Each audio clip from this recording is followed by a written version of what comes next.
దేవునితో 40 రోజులు. మన ఈ జీవితము స్వల్పకాలికమైనది, శోకమయమైనది. మరణము ఆసన్నమైనప్పుడు ఎవడునూ తప్పించుకోజాలడు.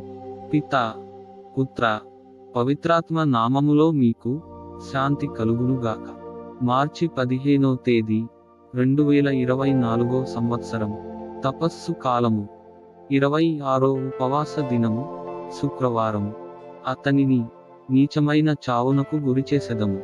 మొదటి పఠనము సొలొమోను జ్ఞానగ్రంథము 2వ అధ్యాయము 1వ వచనము మరియు 12వ వచనము నుండి 22వ వచనము వరకు. దుష్టులు మూర్ఖబుద్ధితో ఇట్లు తలంచిరి, మన ఈ జీవితము స్వల్పకాలికమైనది, శోకమయమైనది. మరణము ఆసన్నమైనప్పుడు ఎవడునూ తప్పించుకోజాలడు. మృత్యులోకము నుండి తిరిగి వచ్చిన వాడు ఎవడునూ లేడు.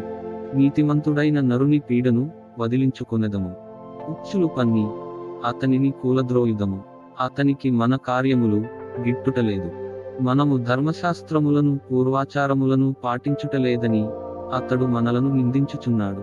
తాను దేవుని గురించి తనకు తెలుసునని మరియు తాను దేవుని పుత్రుడు అనియు అతడు చెప్పుకొనుచున్నాడు.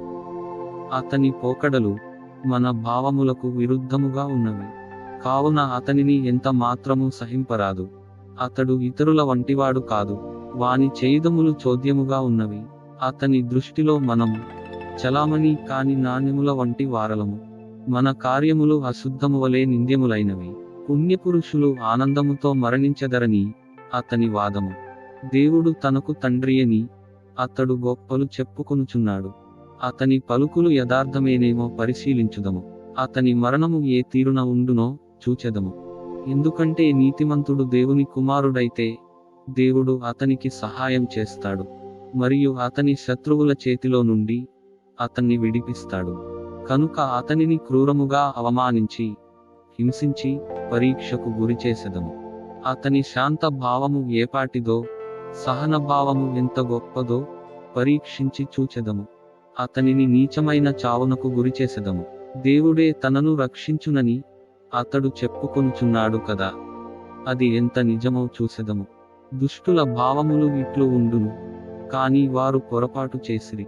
వారు తమ దుష్టత్వము వలననే మూర్ఖులైరి, కాని వారికి దేవుని మర్మములు తెలియవు. పవిత్రమును నిర్మలమును అయిన జీవితమునకు బహుమతి కలదని వారికి తెలియదు. ఇది ప్రభువు వాక్కు. ప్రత్యుత్తర గీతము. కీర్తనల గ్రంథము 34వ అధ్యాయము 16 నుండి 17, 18 నుండి 19, 20, 22 వచనములు.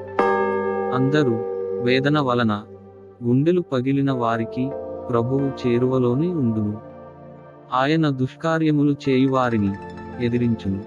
భూమి మీది నుండి వారి పేర్లు మాసిపోవునట్లు చేయును. నీతిమంతులు మొరపెట్టినచో ప్రభువు ఆలకించును. సకల విపత్తుల నుండి వారిని కాపాడును. అందరూ వేదన వలన గుండెలు పగిలిన వారికి ప్రభువు చేరువలోనే ఉండును. వేదన వలన గుండెలు పగిలిన వారికి ప్రభువు చేరువలోనే ఉండును. బాధల వలన ధైర్యము కోల్పోయిన వారిని ఆయనే రక్షించును. పుణ్యపురుషునికి చాలా ఆపదలు చుట్టుముట్టును, కానీ ఆ విపత్తులన్నిటి నుండి ప్రభువు అతనిని రక్షించును. అందరూ వేదన వలన గుండెలు పగిలిన వారికి ప్రభువు చేరువలోనే ఉండును. ప్రభువు అతనిని సురక్షితముగా కాచి కాపాడును. అతని ఎముక ఒక్కటియు విరుగదు. ప్రభువే తన భక్తుల ప్రాణములను కాపాడును. ఆయనను శరణువేడువారు దండనను తప్పించుకొందురు. అందరూ వేదన వలన గుండెలు పగిలిన వారికి ప్రభువు చేరువలోనే ఉండును. సువిశేష పఠనమునకు ముందు వచనము. ప్రభు మీ మాటలు ఆత్మయు జీవమును అయ్యున్నవి. మీ మాటలు నిత్యజీవము కలవి. సువిశేష పఠనము. వారు ఆయనను పట్టుకొనుటకు ప్రయత్నించిరి, కానీ ఆయన సమయము ఇంకనూ సమీపించలేదు. అపోస్తలుడైన పునీత యోహాను గారు వ్రాసిన పవిత్ర సువిశేషములోని భాగము. ప్రభువా, మీకు మహిమ కలుగును గాక. 7వ అధ్యాయము 1, 2, 10 మరియు 25వ వచనము నుండి 30వ వచనము వరకు. యూదులు యేసును చంప యత్నించుచున్నందున ఆయన యూదయాలో సంచరింపక గలిలయలో పర్యటింపసాగెను. యూదుల పర్ణశాలల పండుగ దగ్గరపడుటచే ఆయన సోదరులు పండుగకు వెళ్ళిన పిదప ఆయన కూడా బహిరంగముగా కాక రహస్యముగా అక్కడికి వెళ్ళెను. యెరూషలేములో కొందరు ప్రజలు వారు చంప ప్రయత్నించుచున్నది ఈయనను కాదా, ఇదిగో ఈయన ఇక్కడ బహిరంగముగా మాట్లాడుచున్నాడు, అయినను ఎవరునూ ఈయనను పల్లెత్తు మాట అనుటలేదు, ఈయన క్రీస్తు అని అధికారులు కూడా నిజముగా ఎరిగియుండెన. ఈయన ఎక్కడి వాడో మనము ఎరుగుదుము, కాని క్రీస్తు వచ్చినప్పుడు ఆయన ఎక్కడ నుండి వచ్చునో ఎవరికినీ తెలియదు కదా అని పలికిరి. అప్పుడు యేసు దేవాలయమున బోధించుచు ఎలుగెత్తి, మీరు నన్ను ఎరుగుదురా? నేను ఎక్కడ నుండి వచ్చితినో మీకు తెలియునా? నేను స్వయముగా రాలేదు, నన్ను పంపినవాడు సత్యస్వరూపుడు, ఆయనను మీరు ఎరుగరు, నేను ఆయనను ఎరుగుదును. ఏలయన నేను ఆయన వద్ద నుండి వచ్చియున్నాను, ఆయన నన్ను పంపెను అని చెప్పెను. వారు ఆయనను పట్టుకొనుటకు ప్రయత్నించిరి, కాని ఆయన గడియ ఇంకనూ రానందున ఎవడునూ తాకలేదు. ఇది క్రీస్తు సువిశేషము. క్రీస్తువా, మీకు స్తుతి కలుగునుగాక. సువిశేష పఠనము ద్వారా మన పాపములు క్షమింపబడునుగాక.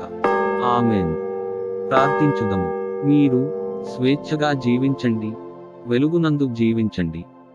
తల్లి తన బిడ్డను మరచినను నేను నిన్ను ఎన్నడును మరువను అని పలికిన ప్రేమామయుడవైన ప్రభువా, మా జీవితములను మీకు సమర్పిస్తున్నాము ప్రభువా. మా పిల్లలు రాస్తున్న పరీక్షలలో ఉత్తమ ఫలితాలు పొందుటకు మంచి జ్ఞానమును జ్ఞాపకశక్తిని దయచేసి సహాయము చేయండి ప్రభు. మా ప్రభువైన యేసుక్రీస్తు పరిశుద్ధ నామములో అడిగి వేడుకొనుచున్నాము తండ్రి. ఆమేన్. ప్రియ సహోదరి సహోదరులారా, ఈ అనుదిన దైవ వాక్కు ద్వారా అభిషేకించబడి మన నాథుడైన క్రీస్తులో జీవించు యోగ్యతను పునరుద్ధరించుకొనండి. వీడియో క్రింద సబ్స్క్రైబ్ బటన్ ఉంటుంది, నొక్కి సబ్స్క్రైబ్ చేయండి. కుదిరితే మీ ప్రియ మిత్రులకు షేర్ చేయండి. మీరు లైక్ చేయడం వల్ల ఎంతో మందికి ఈ వాక్యము చేరుతుంది. ప్రభువైన క్రీస్తుని ప్రేమ మీకు మీ బిడ్డలకు తోడైయుండును గాక. పితా, పుత్ర, పవిత్రాత్మ నామమున. ఆమేన్.